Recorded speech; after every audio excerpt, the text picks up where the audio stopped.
that this is how you know that you have made connection to Christ. Therefore, if anyone is in Christ, he is a new creation. The old is passing away. The new has come.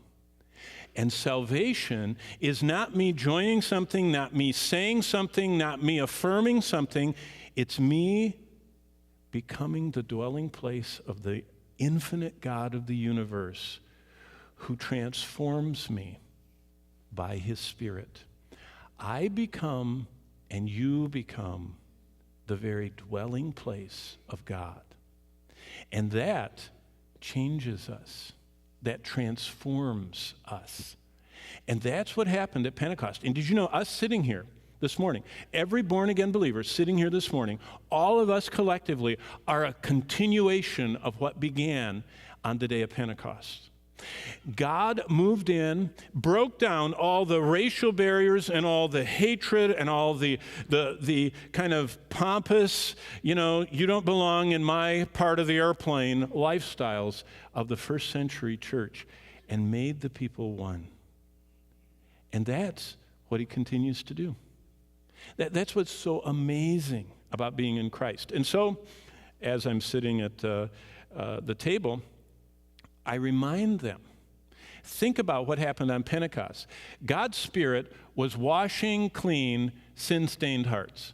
The people at Pentecost. Now, who was at the day of Pentecost? They were all religious people. Everybody at Pentecost had come to the feast in Jerusalem. The majority of them traveled at great expense. They came 3 times a year. These were huge events. They were very religious. They were very sacrificial, and they were devoted to their religion. The only thing is, they had sin-stained hearts. And no amount of religion can take care of that. You can push it away and try not to think about it. You can ignore it and try and hope that your good outweighs the bad. But only God's Spirit can wash clean sin-stained hearts. That's what he did at Pentecost. That's why there was this, everybody on the day of Pentecost that entered the church had the same experience. They were joyfully talking to each other and saying, I'm forgiven, I'm forgiven, I'm forgiven, I'm forgiven. All my sins, Jesus Christ, the one that died on the cross, is the one that, and that all was prompted by the Spirit of God entering them and empowering them to know that God had washed them clean. The washing of regeneration, Titus 3:5. God's Spirit breathe life into sin-darkened souls. Did you know that everybody that you live next to, that you work next to, that you go to school with, and that you're related to that's not a believer has a sin-darkened soul? That's why all day long you can say, that is not tissue. That is a living, abortion is killing a conceived by God human being. And they go, no, it's tissue, it's tissue. Don't politicize this.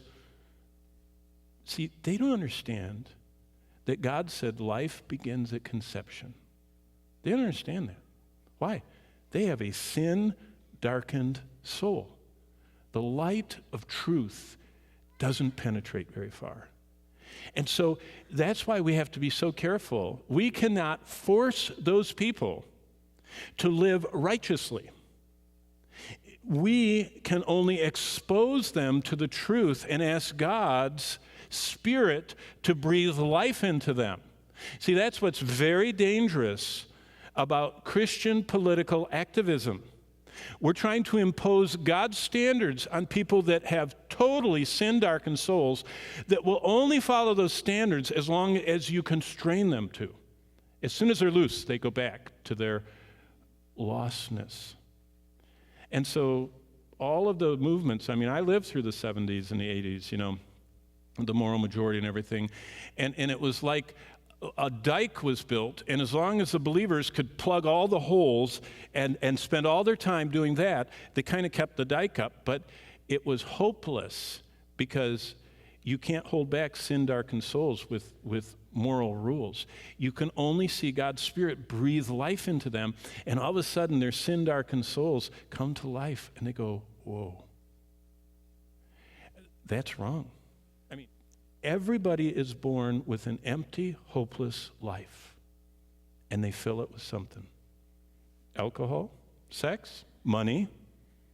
Western Michigan, there are a lot of empty, helpless souls that are filling that ache, earning money. They still have the first dime they made and everyone in between, and that's what keeps them going.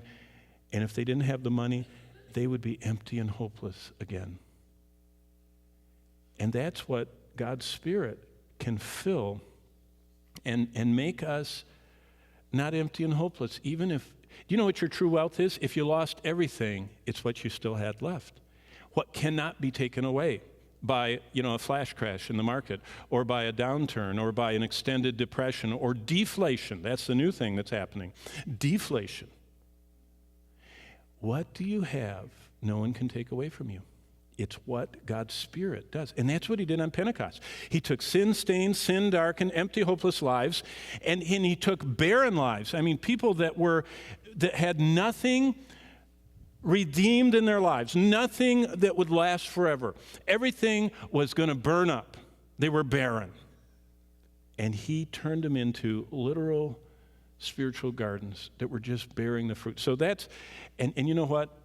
As I sit across the table, I say, do you remember when your sin-stained heart got cleaned?